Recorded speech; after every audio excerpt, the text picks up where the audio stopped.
This is Lift Your Legacy podcast with your host, Jacob Rupp. Today, I have the distinct pleasure of welcoming Matt Sweetwood, who is a guru of marketing, social media, and business development. And he is currently the U.S. CEO of BB Incorporated, which is a professional social network that helps build successful personal brands. How you doing? I am very well today after that introduction. You know, my ego is swelling. I just want to know, should I be calling you Rabbi? I feel a little uncomfortable. Is it Rabbi or Jacob or JR? How about I call you JR? Whatever. I like JR. Let's do that. JR, We'll stick with that. JR. Okay, fantastic. Yes, beautiful. Rabbi. Yes, Rabbi. Matt, I have a lot of questions for you. When I had the opportunity to meet you in New York, it was I felt like it was a great conversation that got a little bit cut short. So hopefully this will extend it a little bit. We're going to fill in all the blanks, of course. Ready to go. The first question I had for you on a professional area would be, tell me a little bit about personal branding, the area that you've been so involved in, and why it's necessary not just for immediate personalities and quote influencers, but for, I guess, everybody, and the way that the current structure of engagement in the world is today. That's a very, very large question.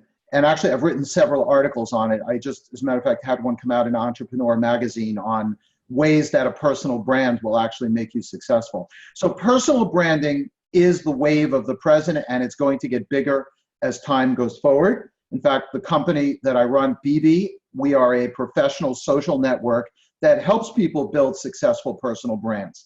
And the reason you want to have a successful personal brand is that people engage today off authenticity. You hear about all of the talk, for example, of millennials who are brand adverse.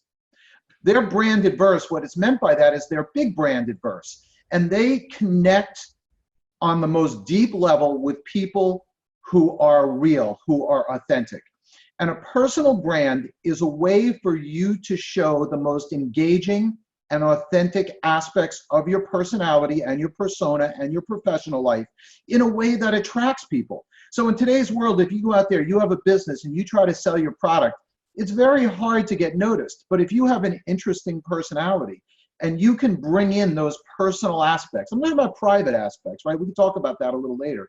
But the personal aspects, you can really engage people and attract them to what you do. In fact, if you look at some of the big personalities today, their personal brands are bigger than their businesses. You can look at Elon Musk or Richard Branson or even Donald Trump. One could argue that his personal brand is actually bigger than his business brand. So it's personal branding that's going to drive you personally and your business to success today. Can we look a little bit more in depth with that? How, with Donald Trump, obviously the idea of luxury and going big and bold are sort of these adjectives that accompany whenever you bring up his name. Is that the idea as we're trying to develop our personal brand, is trying to figure out some of the adjectives that are synonymous with us, or how would you go about talking to a novice and explaining the basics of setting himself up as a personal brand? Okay, so I said, remember authenticity. Now, authenticity is what it's about. So if you are a big and bold person, then that's what you should be trying to convey. If you are a different kind of person, you have different personality traits, those are the things you want to convey, because what makes a personal brand successful is it's authentic. Let me give you a personal situation. When I ran a company. Before I was at BB, I actually ran my own company, and we had to transform that company. It was a photographic supply company. And I ended up wanting to open a camera store. And in the process of opening that camera store and marketing that camera store, I had to use my personal brand to do that. And one of the aspects of my personal brand that I started to write and talk and speak about was the fact that I'm a single father. I raised 5 kids on my own. Their mother left us when we were little. I went through a transformative time in my life. I became a man from a boy. Raising children on your own are going to have that effect on you. And it was the talking about that attracted a lot of people to me. It wasn't about the fact that we sold cameras, or we had a cool camera store, or we had a really amazing education program. Those are interesting things, but people were really engaged with that topic. And that's not a topic where you go bold and big necessarily. That's an emotional topic. It's where you reveal a sensitive side to you, not a private side. You know, I wouldn't tell private stories about me and the children, but I would tell my personal journey. And that attracted a lot of people to me. So your personal brand, those adjectives really are the authentic adjectives. So the answer, I guess, is yes to your question, is you're trying to get people to understand, but you want it to be not in a general sense. In other words, if I know that you are an active person, right? There's an adjective, you're active. That's not as interesting to know that you are an avid cross-country skier. Okay, you're in San Diego, so that probably was a bad example. But let's say you're a surfer. Yeah. So let's say you're an avid surfer. So isn't it so you're a rabbi. It's interesting to know if you talk about rabbinical things, but that only, people shy away from that. But if you're the rabbi who's a surfer, think of how much more interesting that is. You see how you already, like, when I said a rabbi who surfs, it's like, I guarantee you, your audience, their ears perked up a little bit because I want to learn about that person. But learning about a rabbi is not as interesting. So that's really the aspect, is that you want to reveal the parts that are interesting and engaging and make yourself appealing, likable, interesting in those things. Besides your service of BB, is there other areas that you feel that a person should be working on publishing this or pushing this? Is this just kind of, if you're on a call, like a sales call, like if I'm a lawyer, for example, and I'm working with clients, I want to be dropping all these hints about my interests. Like, how does a person start to express that? This is a brilliant question. I will give you credit for that because it really is at the heart of what we do at BB. So on BB, we do affinity networking. For example, on LinkedIn, someone just connects with you. Typically, it's somebody you either knew or work with, or you have no idea who they are at all. And even in all cases, you're not exactly sure why they're connecting with you. On BB, you establish commonality before you connect. So let's say I was a surfer and you're a surfer. Well, if we're talking about surfing and I connect with you, you know why I'm connecting with you. The same thing applies when you make a sales call. If you go in and you open the door to the sales call, you go, "Hi, my name is JR. I have these widgets I want to sell you." The guy is going to be like, "Okay, what's your price? See you, bye." But now imagine you can go in there and you can establish something common out. Like, for example, let's say I walked in and I was able to do some basic conversation, determine that the person I'm selling is a single dad. Now, before I even get to the sale, do you think that we have a basis for interaction? 1,000%. Without knowing anything about the product that I'm going to sell, do you think it's more likely I'm going to get the sale that we're both single dads, or less likely? Very likely. Much more likely. And the more commonality, the more affinity that you can establish with somebody on a personal basis in an authentic way is going to be more likely you're going to do business in a more meaningful way with them. I'll say that again. The deeper you can establish a affinity with a person, a personal relationship, the more likely you are going to establish a deeper business relationship with them. Now, it's extremely important, as I'm saying this, to not do it in a phony way. The phony way is, "So, how's the wife doing today?" Like, he cares about how his wife is doing, or you really care about how his wife is doing. Now, a better affinity would be, and this is probably not the right thing to say to a rabbi, is to talk about the hot girls that you met at the place next door. That's more likely, like at the restaurant while you're waiting for the meeting. "Hey, I was having a coffee next door, and the waitress over there is really, really good looking." Now, even if he's married, and even if, we're totally cool about all of this, and of course, we're faithful to our wives and our girlfriends and all of that stuff, I'm not suggesting any of that. You see how that establishes a much deeper affinity than sort of that phony, like, "How's your wife?" There's a way to ask "How's your wife?" particularly if you know the wife or whatever, but you get my point. 100%. So you want to establish that affinity with somebody. And why is that? It's not that you're just schmoozing them. When you establish affinity with people, when you do that, what ultimately ends up happening is you establish a deeper level of trust. So if that person is a single dad and I'm a single dad, we share something common. He knows a little bit of my experience, and you establish trust. The more commonality, the more trust. More commonality. That's fantastic. So the question that I would ask following this is, and hopefully you'll share a little bit about how you got involved with your Jewish learning, but it sounds like what you're saying is that in terms of engaging for a person that is in as a rabbi or as a spiritual leader, rather than sort of leading with content, you should be leading with the thing that makes you unique and then trying to build your tribe accordingly. I completely agree with that. Now, in the case of a rabbi, because you are peddling, excuse the pejorative word, you are peddling knowledge, wisdom, and spirituality, you never want to stray too far from that, because you can sort of be viewed in the reverse way. In other words, you need to have some gravitas to what you're doing. So if you stray too far, like if you begin, your discussion with somebody about the good-looking girl at the restaurant next door, it's probably not going to be so good for you, because it's not the right place where you should be establishing that personal brand. So it does have to line up. In other words, they can't be too disjointed in a way where one reflects negatively on the other. But the answer is, in general, if people believe you're human or they believe you're relatable, they're going to listen to your message more seriously and take it in a deeper way. Right? Is when you have a teacher, Fantastic. when you have a teacher in a classroom and you feel the teacher is detached, or a politician gives a speech and you feel they're detached from reality, like they don't understand you, you don't really care what they have to say.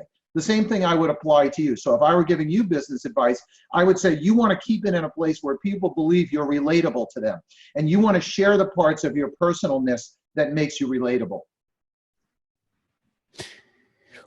Is there ever a concern that by sharing parts of yourself that make you relatable, you are alienating or potentially turning off people that would be close to you? For example, I found recently jujitsu as something that I absolutely love to do, but the idea of fighting someone or choking someone as a fun, experience, despite all the health benefits of the exercise, etc., that could potentially put me on the fringe. So, do I share something like that in the idea that someone out there also likes jujitsu, or do I try to hold that part back and take something more simple, like I also like steak?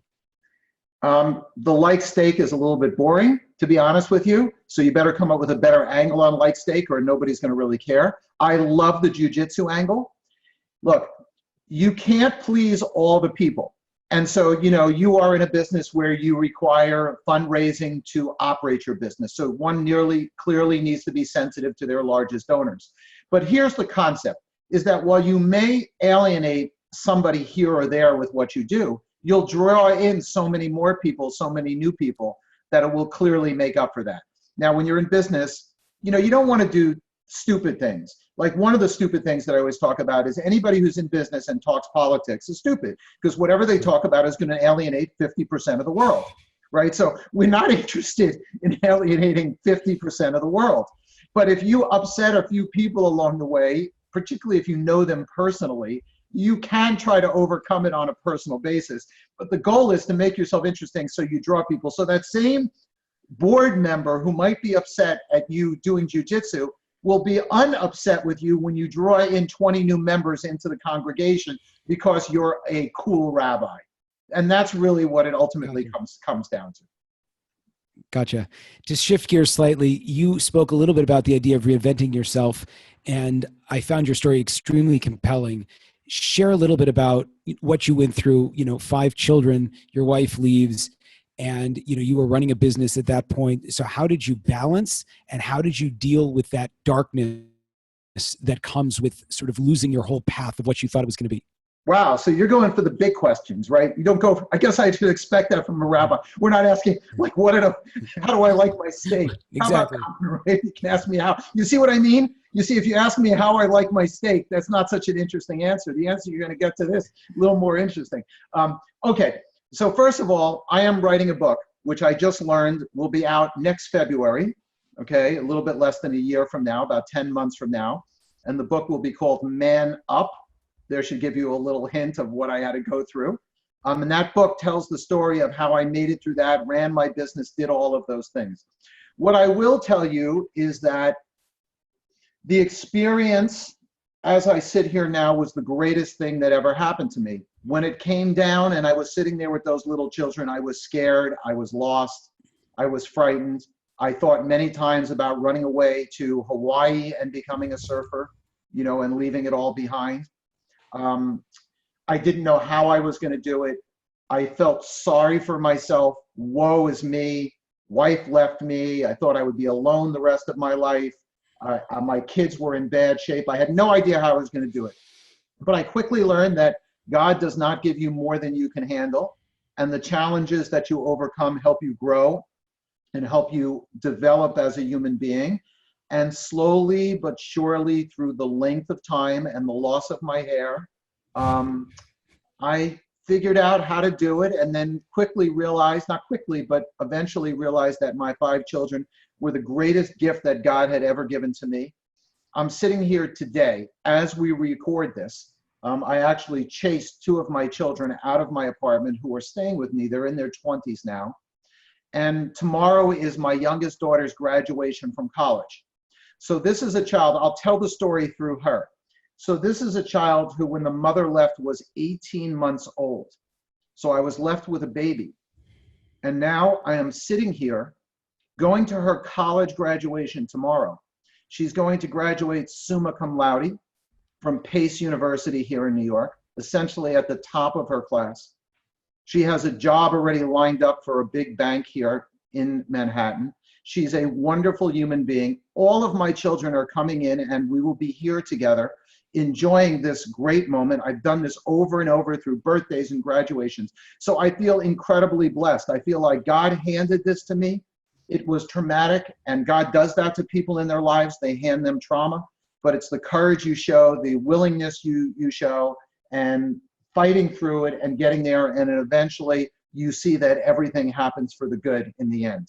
It just does. It happens for the good. And I don't want to come across as lacking in humility about this. I was not the greatest father. The only thing I can say, look, I made mistakes. I did things along the way that were not always the greatest, but I was there. I love them a lot. And in the end, I have the ultimate reward. So to me, people ask, they say, and I'm saying this to a rabbi, they always say that God wants you to find your purpose in life.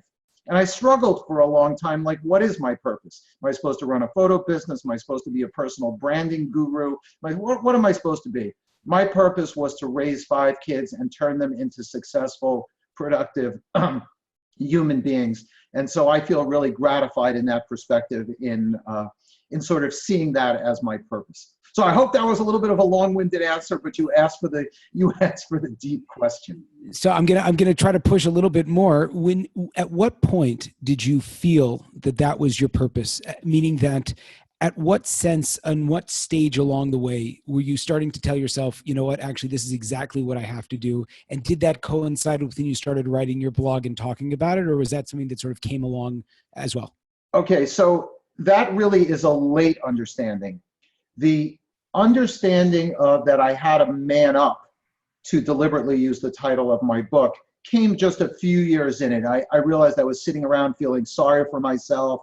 I was, not being a good parent. I was obfuscating my responsibility. I didn't want part of it. I was in denial. I felt bad. I felt alone. I was doing all of that stuff. And then I just started like Matt, you need to get yourself together. And then little victories, you start to realize you can do it. You start to do that. And so as you go through this and there's a spiritual side that started to enter into it, it wasn't really until I started writing about it. And this is why I always tell somebody, if you want to build a personal brand, writing about it is the way that you develop your own voice and start to understand yourself. And it was as I started to write about the topics of fatherhood and spirituality and growth and all of those things, and people started to react to those articles in a big way. I have articles that have gone viral. It was that reaction. I'm like, wow, look at this. I'm really helping other people. I've counseled other men. And then you look at the children and you see them being successful. It really wasn't until that point that I said, hey, wait a minute. My purpose is not, maybe it's a secondary purpose to run businesses or to do, the business to professional side. But look at these kids. Look at what I've done. Look at the people I've helped. Look at the other people I've touched. You just feel like it's your purpose. And I did feel it was my purpose to write the book. Like I felt, if you know the stories that happened to me, the book really naturally came out of it. 2 years of work, but naturally came out of it. And you felt like almost like a push. It wasn't, long-term, I want to write a book, but you felt at this point in my life, this is what's appropriate right now, just like when you started writing your blog? Absolutely. What happened was I said, it's a funny story because I got to the point, once the kids got older, they're in their teens, a few of them are off in college, a few of them out, stuff like that. You start to think about things like this. So I said, I need to start, I want to write a book. So I reached out to somebody, a branding person who helped me, and they said, oh, very nice. You want to write a book? Actually, it was an older Jewish woman. Her name is, I'll say her name. Her name is Leah Kameko. And she's like, I call her the Jewish Yoda. And she sat there and she goes, it's very nice you want to write a book. She goes, what have you written? I said, well, I was a math major in college. I've written absolutely nothing. She said, well, why don't you try to write something? So I wrote something and kept sending it to her, and she kept telling me it sucked, it's terrible. And she said, well, this is very nice, but I wouldn't show it to anybody. And she kind of beat me along, and she helped me develop my voice. And then once I started to write articles and have success with them, it took a life of its own. And then I've written 100 articles in the last 2.5 years, not all on parenting and some on business and branding and stuff like that, but over 100. If you count my videos and podcasts and stuff like that, I have 120 or 130 pieces of maybe more pieces of content. Once you have that kind of plethora of information and materials, the book itself, the voice and the direction really come out of it. Even still, it took 2 years to write the book. For sure. What drew you to, of all things, Orthodox Judaism and the wisdom contained within, and that you have a very sizable commitment of time and effort and passion involved with Aish, New York, and the spread of Judaism to people in Manhattan and in Newton across the board? I like to think that this one is completely divinely inspired. And actually, I gave a talk at the Aish Center. When I first got connected with the Aish Center, they actually gave me an award for Jewish continuity. I'm not quite sure how they gave a guy who never went to Hebrew school, never had a bar mitzvah, doesn't speak a word of Hebrew other than shalom and shekel. How they gave an award to. I gave a speech. It's a TED-like talk on how spirituality came into my life. But it turns out it was a series of coincidences, and I put that word in quote, that happened throughout my life that ended up with me getting this award, ended up me being the chairman of the board of the Aish Center in Manhattan, and becoming involved in Jewish learning. And I think it had something to do with me trying to avoid Jewish learning and not being Jewish learned along the way. God decided that that wasn't a good solution, and so he put me in charge of it. I guess that's really the best way. But I will give you a little tip because I tell the story in my book. I'll give you a little sort of teaser. My first connection to Aish came when I stepped on an airplane. And I had taken my kids away. I was going through a very, very bad time in my life. And I had taken my kids away to get out of the bad environment in the house. And I was on a plane, and I ended up switching seats in a chivalrous moment with a woman on the plane. And just before the door closed, a Jewish religious man sat down next to me on the plane. We started sharing life stories. He said he thought I could be helped by signing up for this website called aish.com.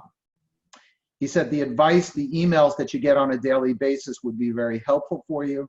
I signed up. The advice that came the very next day was transformative for me. I continued to follow those emails. By another set of coincidences, I met another man through a project we worked on together who happened to be the chairman of the Aish Center in Manhattan. He got me connected with the Aish Center in Manhattan, and then through another series of crazy events, coincidences, I ended up becoming chairman of the board myself. So that is the fastest I can tell the story, but it's a complicated series of events that probably started from when my first wife left the house and I was alone with my 5 children. Through another set of coincidences, I ended up with Israeli nannies. So I went from a non-Jewish household overnight, literally, to having 2 Jewish Israeli women living in my house from the time they told me to put a mezuzah on the door, and I didn't even know what that was, to all of the things that went with it. So God has been guiding my journey all along, and apparently has decided that I'm going to, help run the Aish Center here in Manhattan and teach other people. I guess that's the fastest I can convey that. It's a pretty amazing story. I pinch myself sometimes because it doesn't seem so believable. As someone who is so involved in the, I think, call it philosophy of business and the philosophy of influence, what does how do you see Judaism impacting your life, and what unique values does it offer that makes it so important to you? And how do you think you can take your skill set of branding and marketing and utilize it to push those values that you find so important further? Okay. So when I ran my business a long time ago, and I mean, I'm talking about even, while I was still married to the kid's mom and while I was going through that, my business ethics, let's say this as delicately as I can, are not exactly what I would consider them today. And it's through Judaism. It's through understanding that, no lie is a good lie. Understanding that dealing fairly and squarely under all circumstances is equally important. I really am a firm believer in that.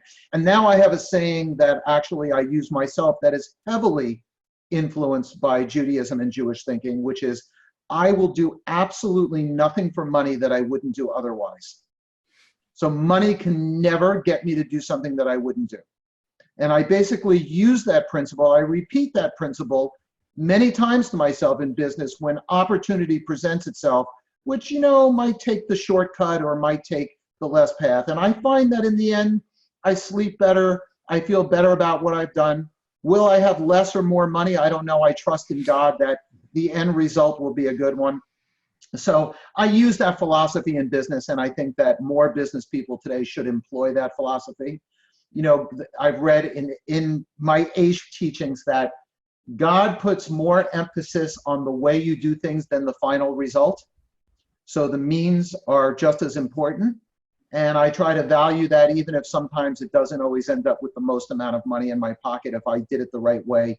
And I don't want to sound like an angel. I'm not. We all are engaged in lots of sin on a frequent basis. In terms of how I can use those skills, when I speak, I'm a professional speaker, and I go out there and I speak on branding and I speak on these topics. I make sure to convey some of these ethical principles, even if the word Judaism isn't necessarily mentioned in the talk. It emanates within all of what I talk about. And certainly when I talk about parenting, I have a great talk I give on parenting and leadership. The spiritual component obviously is an extremely important part. Amazing.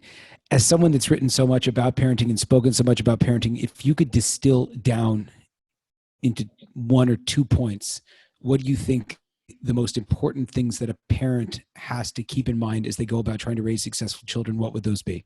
Wow.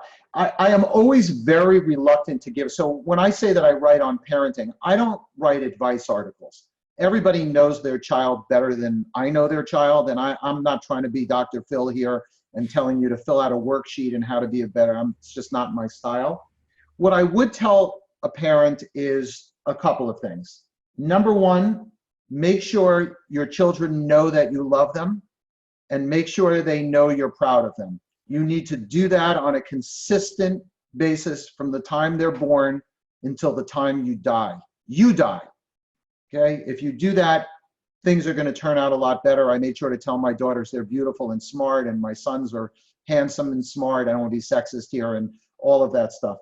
And then the other thing is to consistently do the right thing in front of them. To me, that is the fundamental tenet of parenting. If you do the right thing, how you treat people, how you conduct yourself, they will glean from that the deepest principles of life and are likely to go out in the world and do the right thing themselves. Fantastic. Besides the book, which is a huge thing, what in your future are you very excited about that you're looking at and working on right now?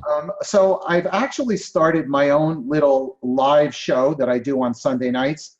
Right now, I'm just doing it on my Facebook, M. Sweetwood. If you go out to my Facebook, I produce a live show on Sunday nights. As a matter of fact, last night's show, I did it last night. Last night's show was about the emotions that parents go through as your children graduate, because you have a little bit of sadness and you have happiness and sort of how to process that.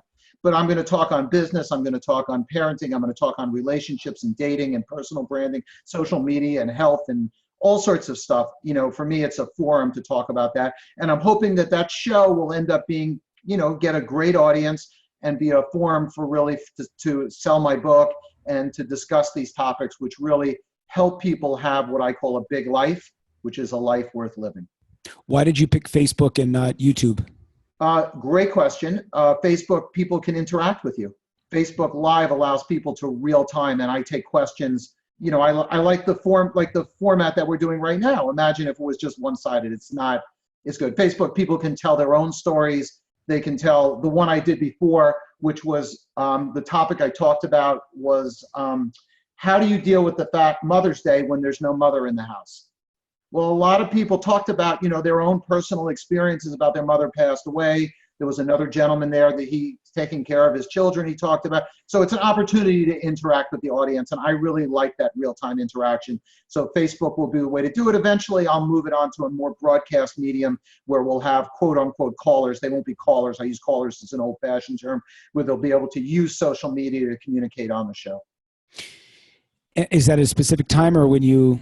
Right now, I'm doing it on Sundays at 8 o'clock, but just check my Facebook page. I may move it around a little bit. 8 p.m. Eastern time, that is.